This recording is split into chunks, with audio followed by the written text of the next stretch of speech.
Movement in the body is caused by skeletal muscle contraction, which is muscle shortening. Nerve impulses originating from the brain or spinal cord excite skeletal muscle cells to initiate muscle contraction.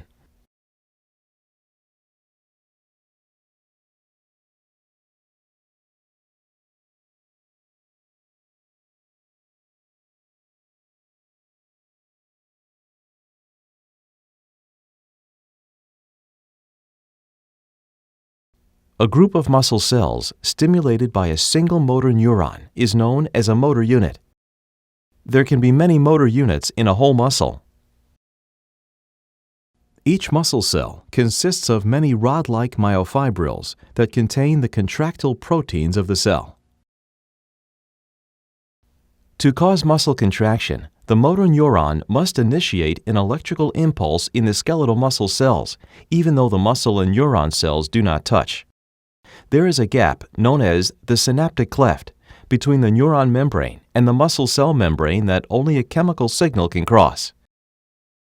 The neuromuscular junction is this chemical synapse between the motor neuron membrane and the muscle cell membrane.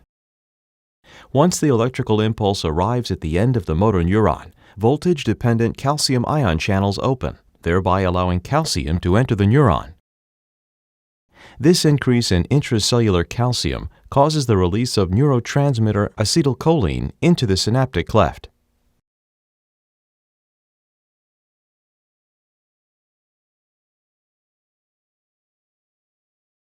At the muscle cell membrane, known as the sarcolemma, the neurotransmitter attaches to chemically gated sodium channels, causing the channels to open.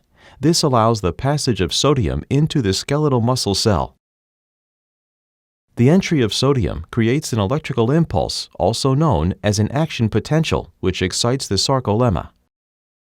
Once an action potential is propagated along the sarcolemma, any remaining acetylcholine in the synaptic cleft is broken down by the enzyme acetylcholinesterase. At this point, action potentials will stop being produced by the sarcolemma and excitation of skeletal muscle cells will end.